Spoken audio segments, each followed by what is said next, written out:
वन्दे वाञ्छितलाभाय चन्द्रार्धकृतशेखराम् वृषारूढाम्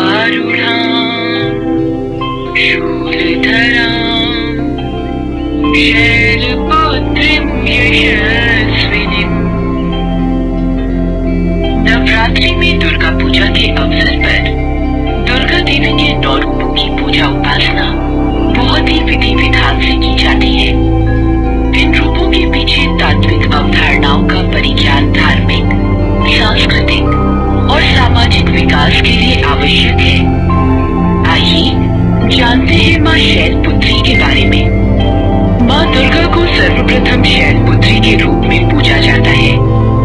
हिमालय के वहाँ पुत्री के रूप में जन्म लेने के कारण उनका नामकरण हुआ शैलपुत्री। इनका वाहन वृषभ है, इसलिए ये देवी वृषारूढ़ा के नाम से भी जानी जाती है। इस देवी ने दाएं हाथ में त्रिशूल धारण कर रखा है और बाएं हाथ में कमल सुशोभित है। यही देवी प्रथम दुर्गा है। ये एक ही सती के नाम से भी जानी जाती है। उनकी एक मार्मिक कहानी है। एक बार जब प्रजापति ने यज्ञ किया तो इसमें सारे देवताओं को निमंत्रित किया, भगवान शंकर को नहीं। सती यज्ञ में जाने के लिए विकल हो उठी। शंकर जी ने कहा कि सारे देवताओं को निमंत्रित किया गया है, उन्हें नहीं। ऐसे में वहां जाना उचित नहीं है। सती का प्रबल आग्रह देखकर शंकर जी ने उन्हें यज्ञ में जाने की अनुमति दे दी। सती जब घर पहुंची तो सिर्फ माँ ने ही उन्हें स्नेह दिया। बहनों की बातों में व्यंग और उपहास के भाव थे। भगवान शंकर के प्रति भी तिरस्कार का भाव है। दक्ष ने भी उनके प्रति अपमानजनक वचन कहे। इससे सती को क्लेश पहुंचा। वे अपने पति का ये अपमान न सह सकी और योगाग्नि द्वारा अपने को जलाकर भस्म कर लिया। इस दारुण दुख से व्यथित होकर शंकर भगवान ने उस यज्ञ का विध्वंस करा दिया। यही सती अगले जन्म में शैलराज हिमालय की पुत्री के रूप में जन्मी और शैलपुत्री कहलाई। पार्वती और हेमवती भी इसी देवी के अन्य नाम हैं। शैलपुत्री का विवाह भी भगवान शंकर से हुआ। शैलपुत्री शिव जी की अर्धांगिनी बनी।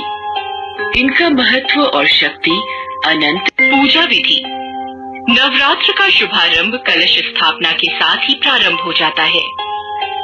नवरात्र व्रत में 9 दिन व्रत रहकर माता का पूजन बड़े ही श्रद्धा भाव के साथ किया जाता है। सबसे पहले माँ शैलपुत्री की तस्वीर स्थापित करें और उसके नीचे लकड़ी की चौकी पर लाल वस्त्र बिछाएं।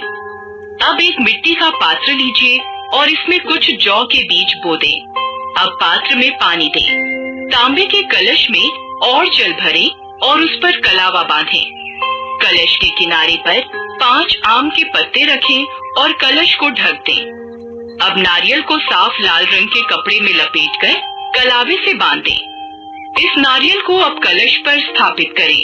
एक हवन कुंड में छोटे से कंड के टुकड़े को जलाकर रखें। इसमें थोड़ा कपूर डाल दें। 2 लौंग घी में भिगोकर सुपारी अग्यारी में अर्पित करें। साथ ही रोली और चावल से तिलक करें। अब पूजा में फल और मिठाई का भोग लगाएं। कुछ लोग पहले दिन से सप्तशती का पाठ पढ़ते हैं। यदि इस कथा का अनुसरण करते हैं तो इसे अवश्य करें।